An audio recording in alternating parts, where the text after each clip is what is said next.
નમસ્કાર મિત્રો, BSM 3 CEGJ 307 Gujarati સાહિત્ય મધ્યકાળ. તો આજે વાત કરવાની છે યુનિટ નંબર 3, એમાં ખ વિભાગ અને સાહિત્યિક કૃતિઓ. તો આ કૃતિઓ પૈકીની એક કૃતિ કાદંબરી, એના વિશે વાત કરવાની છે. તો ચાલો આપણે સમજીએ કૃતિ કાદંબરી વિશે.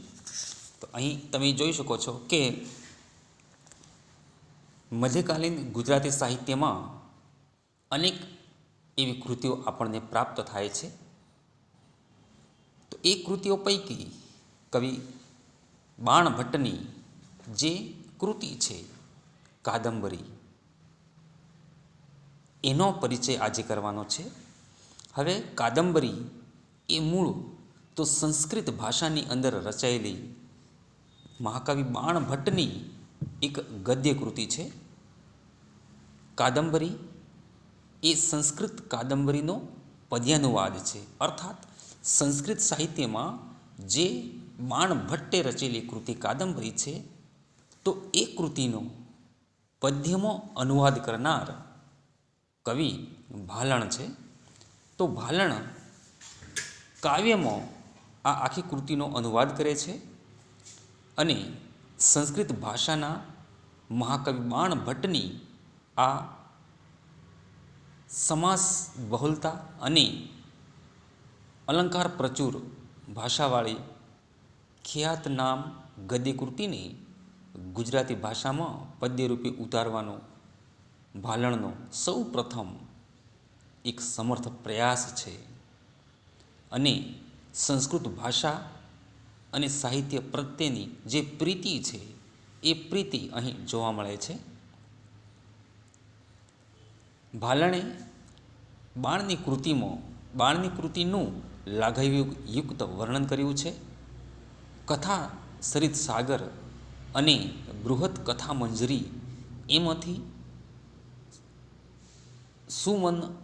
સુમનસુની વાર્તાના કથાવસ્તુનો કાચા માલ તરીકે અહીં ઉપયોગ કરેલો છે. વળી જ્યારે મધ્યકાળનું મોટા ભાગનું સાહિત્ય ધર્મથી પ્રેરિત હતું, એટલે કે ધર્મના રંગે રંગાયેલું હતું, એવા સમયમાં આ રામબાલચરિતનો કરતા કવિ ભાલણ સંસ્કૃત સાહિત્યની અદ્ભુત રસિક પ્રણય કથાનું ભાષાંતર કરે છે અને એમાં એની સાહિત્ય રસિકતાની પ્રતીતિ થાય છે. કાદંબરી જેવી શુદ્ધ પણ કઠિન સંસ્કૃત ગદ્યવાળી સાહિત્ય કૃતિને ગુજરાતીમાં ઉતારવા પાછળ તેનો બીજો પણ ઉદ્દેશ છે. અને એ ઉદ્દેશ તે કયો, એ જણાવતા ભાલણ નોંધે છે કે જે અતિ પંડિત હુઈ તે પ્રીછી, તેહનું નહીં ઉપાય, મુગ્ધ રસિક સાંભળવા ઈચ્છી, પણી પ્રીછી ન વિજાય, તેહની પ્રીછવા કારણી, કીધું ભાલણ ભાષાબંધ. અર્થાત બાણભટ્ટની અલંકાર સમૃદ્ધ પણ કઠિન ભાષાવાળી જે કાદંબરી છે, એનો આસ્વાદ સંસ્કૃતના જાણકારો માટે સુલભ છે. પણ જેઓ સંસ્કૃત નથી જાણતા એવા મુગ્ધ અને રસિકજનો એનો આસ્વાદ કેવી રીતે માણી શકે? અને આથી આવા લોકોને સકલ સાહિત્ય તણી ચાતુરીથી સભર સંસ્કૃત કાદંબરીનો આસ્વાદ કરાવવા અને એના ઉદ્દેશથી ભાલણે ગુજરાતી ભાષામાં એનું રૂપાંતર કર્યું છે. કાદંબરીને લોકભોગ્ય બનાવવાનો આશય હોવાથી ભાલણે મૂળ સંસ્કૃત કૃતિનું શબ્દશઃ ભાષાંતર કરવાને બદલે એની કથાને કશી આંચ ન આવે એવો, એનો કથા પ્રવાહ જળવાઈ રહે એ રીતે જરૂર જણાય ત્યાં વર્ણનોને ટૂંકાવી નાખ્યા છે અને એનો સરળ ભાવાનુવાદ કર્યો છે. વળી ભાલણ કહે છે તેમ કે સર્વ ઉપમા કહી નવી જાય, કહિતા ગ્રંથ ઘણું અતિ થાય, તે માટે સંક્ષેપી કરી મુગ્ધ બોધની કાદંબરી. આ રીતે કાદંબરીનો જે અનુવાદ કર્યો છે એની વાત કરી છે. પછી નેક્સ્ટ આગળ એ જણાવે છે કે અહીં મૂળ કાદંબરીની અલંકાર અને દીર્ઘ સમાસ પ્રચુર ભાષાને મૂળ સમાસો અને શ્લેષો આદિના અલંકારો સાથે ગુજરાતીમાં ઉતારવાનું કામ દુષ્કર તો હતું જ, અને વળી એમ કરવાથી પોતાના મુગ્ધજનોને આ કૃતિ સુલભ કરવાનો ઉદ્દેશ સિદ્ધ થાત નહીં. આથી ભાલણે મૂળ કૃતિનો કથા પ્રવાહ તૂટે નહીં તે રીતે રસાનુવાદ કર્યો છે. એમાં ભાષાંતરકારક તરીકેની એની જે ઔચિત્ય દ્રષ્ટિ છે તે આપણને જોવા મળે છે. મુગ્ધ બોધની કાદંબરી એ રચવાનો ઉદ્દેશ હોવાથી ભાલણ બાળની સઘળી કલ્પનાઓ અને અર્થછાયાઓને અનુસરવાને બદલે તેનાથી ક્યારેક જુદો પડી અને પોતાની વિશિષ્ટ પ્રતિભાનો ચમકાર પણ અહીં દેખાડે છે, અને ક્યાંક મૂળ વર્ણનમાં ફેરફાર પણ કરે છે, તો ક્યાંક તેમાંથી બે કલ્પનાઓને જોડીને એક નવી જ કલ્પના ઊભી કરે છે. ક્યાંક બાળના વક્તવ્યનું હાર્દ સમજી અને તેમાંથી વિશેષણપૂર્વક પદાવલીનો ત્યાગ કરી લાઘવ પણ સાધે છે, તો ક્યાંક મૌલિક વિચારો અને કલ્પનાઓ ઉમેરીને પોતાની વિશિષ્ટ કવિત્વ શક્તિનો પણ પરિચય કરાવે છે. અહીં મહત્ત્વની બાબત એ છે કે ભાલણે આ સંક્ષેપ કે ફેરફાર ઉમેરણમાં ઔચિત્યનું ભાન અને કલા વિવેક જાળવ્યો છે. શબરના સૈન્યે કરેલા પક્ષી સંહારનું વર્ણન,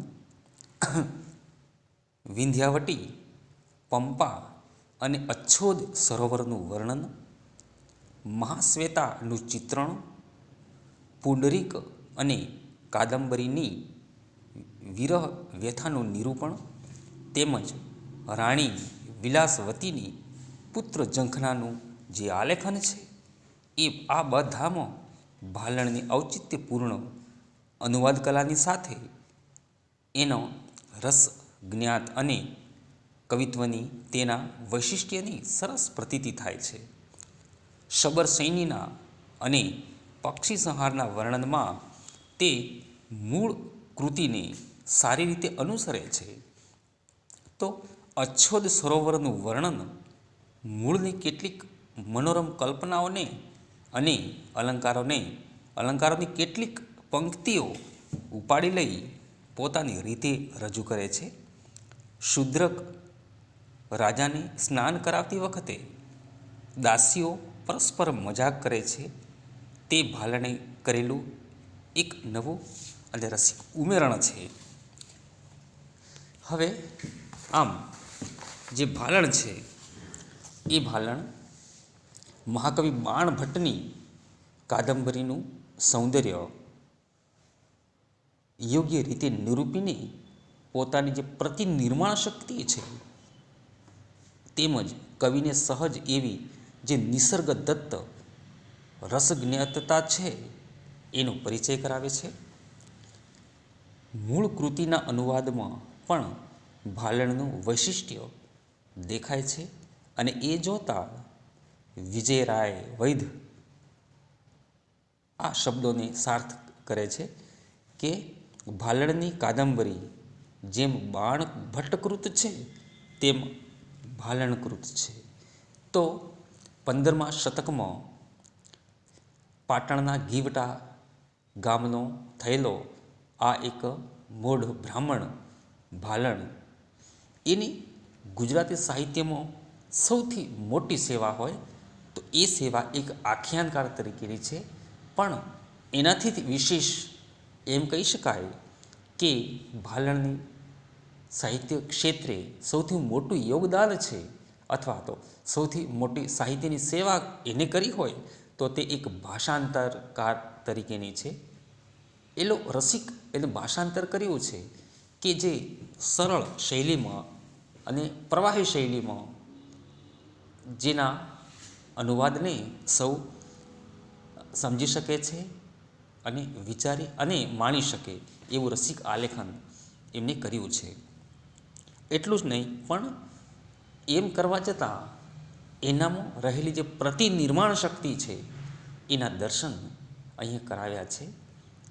કાદંબરી એ કૃતિમાં જન્મ જન્માંતરની જે પ્રીત છે, ભવભવની પ્રીત છે, એનું રસિક વર્ણન કર્યું છે અને જુદા જુદા પ્રકારના અલંકારોનો અહીં પ્રયોગ થયેલો છે. અને આ એક સરળ એક પદ્યકૃતિ એને ગુજરાતી ભાષામાં, ગુજરાતી સાહિત્યમાં અવતારી છે. એટલે જ આ વિજયરાય વૈદ્યના શબ્દો એ ઉચિત છે કે ભાલણની કૃતિ,